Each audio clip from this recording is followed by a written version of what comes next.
예, 이번 시간에는 우리가 숫자를 프로그래밍적으로 다루는 방법에 대해서 알아보도록 하겠습니다. 자, 제가 이전 시간에 이 프로그래밍과 수의 관계를 말씀드릴 때 여러분들 이 수를 잘 모르셔도 수학을 잘 모르셔도 프로그래밍 하는데 큰 어려움이 없기 때문에 겁먹지 말라고 했잖아요. 바로 이 수업을 위해서 한 얘기입니다. 예, 어렵고 복잡한 얘기 전혀 나오지 않으니까 편하게 들으시면 됩니다. 자, 우선 우리가 코드를 작성을 해볼 건데요. 그러기 위해서는 이전에 우리가 알아본 것처럼 일단은 각자의 운영체제에 기본적으로 설치되어 있는 기본 텍스트 편집기를 사용을 하자라고 말씀을 드렸죠. 자, 저 같은 경우는 윈도우 기준으로 설명을 드리면 메모장을 일단 켜겠습니다. 자, 실행을 하고요. 한 번만 더 설명을 드리겠습니다. 자, 그 다음에 자, 여기에다가 이제 우리가 숫자를 표시한다.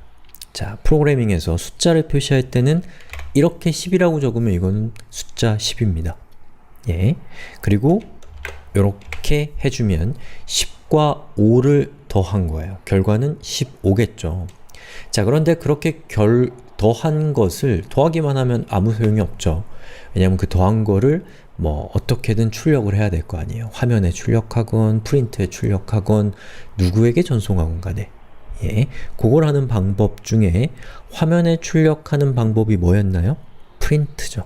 자, 프린트의 괄호 안에다가 10과 5를 더해서 그 결과를 괄호 안에다가 넣어주면 이것은 예, 10과 5를 더한 결과인 15를 화면에 출력해라 라고 하는 그런 뜻이 되는 것이죠. 자, 이 상태에서 저장을 해봅시다. 자, 그러면 이렇게 저장을 할 수 있는 화면이 뜨죠. 그 중에서 우리가 이제 예제 코드들을 저장할 python_ruby라고 하는 디렉토리로 가셔서 여기에다가 이 숫자 관련된 예제만을 모아놓기 위해서 디렉토리를 하나 만듭시다. 이 디렉토리의 이름은 number라고 할게요.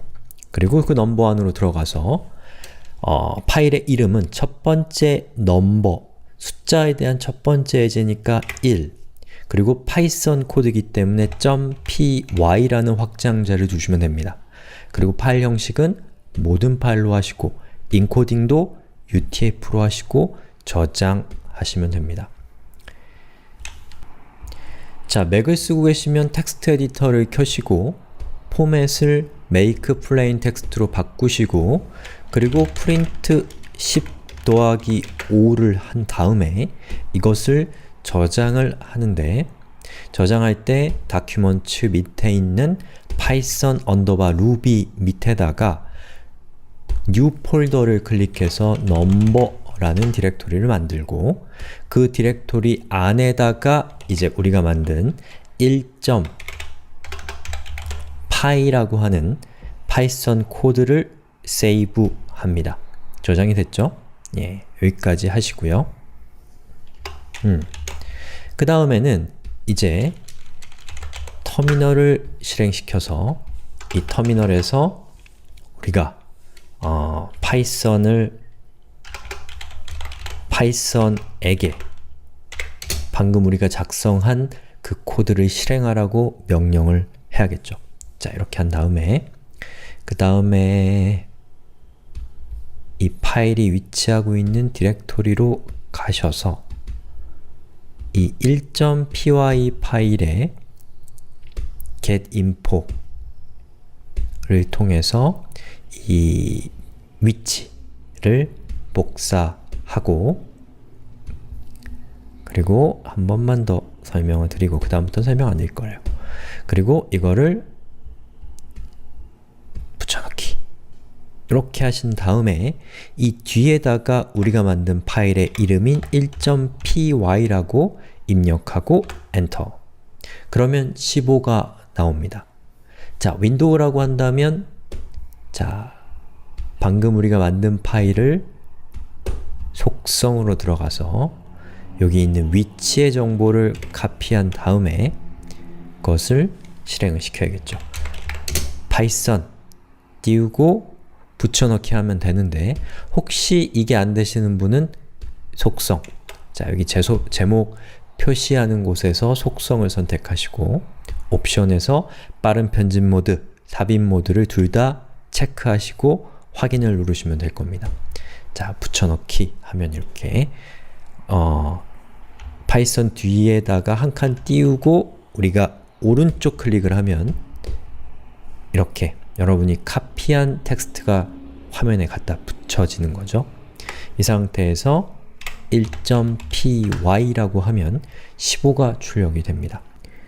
15가 출력된 이유는 바로 우리가 실행한 이 파이썬 프로그램이 이 뒤에 따라오는 1.py를 읽어서 거기에 있는 코드대로 해석한 거죠. 즉 15를 프린트한 그 결과가 바로 요거라는 것이죠. 아시겠죠? 자, 그러면 만약에 빼기를 하고 싶다. 그러면 10에서 5를 빼시면 되죠. 자, 요거를 실행하고 싶을 때는 똑같은 코드를 실행하고 싶으면 여기서 위쪽을 향하는 화살표를 한번 누르시면 여러분이 직전에 입력했던 코드가 자동으로 딱 완성이 됩니다. 다른 운영체제도 마찬가지예요. 그리고 실행을 해보면 보시는 것처럼 15와 5가 출력되는데 그 이유는 바로 여기에 있는 이게 실행된 결과가 15, 10에서 5를 뺀 결과는 5잖아요. 바로 그게 실행된 결과가 이거이기 때문에 화면에 이렇게 표시가 된 거죠. 자, 그리고 여러분이 요거는 조금 낯설 수 있는 부분인데 프로그래밍에서 곱하기는 이렇게 별표를 하시면 곱하기가 됩니다. 예, 곱하기 기호를 별표로 쓰는 이유는 만약에 x를 곱하기로 쓰면 알파벳 x와 헷갈리니까 아마 별표를 쓰는 것 같아요. 제 생각에는. 자, 그리고 실행을 시켜보면 보시는 것처럼 10에서 5를 곱한 결과인 50이 화면에 출력되죠. 만약에 여러분이 나누고 싶다. 그러면 나누기를 쓰지 않고 이렇게 슬래시라고 하는 기호를 사용을 하시면 10분의 5가 되는 거예요. 10분의 5. 여기에 있는 10이 5 위에 싹 올라가서 요거는 10분의 5가 되고 10분의 5는 2잖아요. 그렇기 때문에 요거를 우리가 이렇게 실행해 보면 저장이 안 됐나봐요. 보시는 것처럼 2가 화면에 출력되는 것을 볼 수가 있죠. 자, 그러면 이번에는 루비에서 똑같은 일을 한번 해보죠. 자, 코드가 정확하게 똑같기 때문에 요 그대로 카피해서 쓰시면 됩니다. 자, 카피하고 그리고 new를 해서 자, 똑같은 파일을 이렇게 만들면 됩니다. 자, 그리고 요거는 이제 save. 그 다음에 자, 우리 루비 파일은 똑같은 이름인데 뒤에 확장자를 rb로 구분하겠습니다. 원래 루비 파일은 확장자가 rb여야 돼요. 자, 그리고 저장을 했습니다. 그 다음에 얘를 한번 실행을 시켜보죠. 자, 위로 가는 화살표 키를 누르면 다시 입력되는데 우리가 실행할 것은 이번에는 1.rb죠. 루비니까. 그리고 루비를 실행하기 위해서는 파이썬 3라고 되어 있는 부분을 루비로 바꿔주면 됩니다. 자, 한번 실행해 볼게요. 자, 어때요? 우리가 예상한 건 조금 모양이 이상하죠? 야, 이거는 어떻게 된 거냐면 자, 우리가 요거를 이렇게 실행을 시키면 자, 여기 있는 요걸 실행한 이 부분은 바로 여기에 있는 요거고요. 그리고 얘는 10에서 5를 빼면 5잖아요. 바로 그게 요거예요. 그 다음에 그 밑에 10에서 5를 뺀 거는 50이죠. 50이 이거고 10에서 5를 나눈 것은 2인데 2는 이겁니다. 자, 그런데 이상해요. 우리가 파이썬으로 실행했을 때는 한 줄 한 줄 실행된 결과가 나왔는데 루비에서는 이렇게 한 줄의 모든 결과가 나타나고 있어요. 보기가 너무 불편하죠?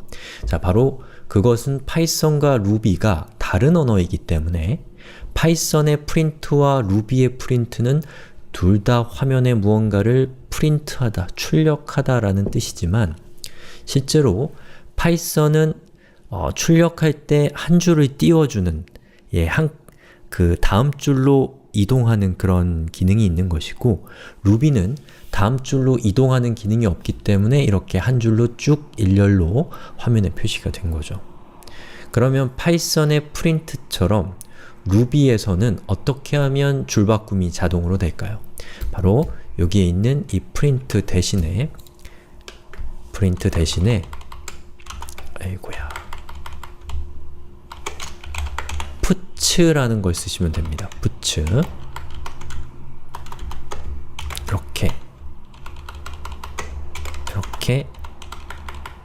이렇게 puts라는 것도 프린트와 똑같이 화면에 무언가를 출력하는 명령인데 얘는 줄바꿈이 된다는 특징이 있어요. 그래서 루비에서는 프린트보다는 puts를 많이 씁니다. 자, 똑같은 파일이니까 제가 다시 한번 실행을 시켜보죠. 자, 이거를 실행을 시켜보면 보시는 것처럼 줄바꿈이 되면서 화면에 출력되는 것을 볼 수가 있죠.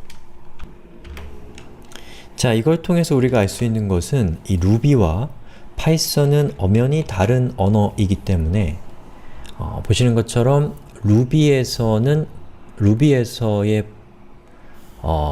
puts와 파이썬의 print라고 하는 것이 기능이 같고 루비에서의 print는 파이썬의 print와는 조금 기능이 다르다. 줄바꿈이 되지 않는다는 차이점이 있다는 것을 알 수가 있고요. 그리고 이 루비에서 이 수학에서 사용하는 이런 연산들, 더하기, 빼기, 곱하기, 나누기 같은 것들을 할 때의 이 기호들은 보시는 것처럼 루비도 똑같다라는 것을 알 수가 있죠.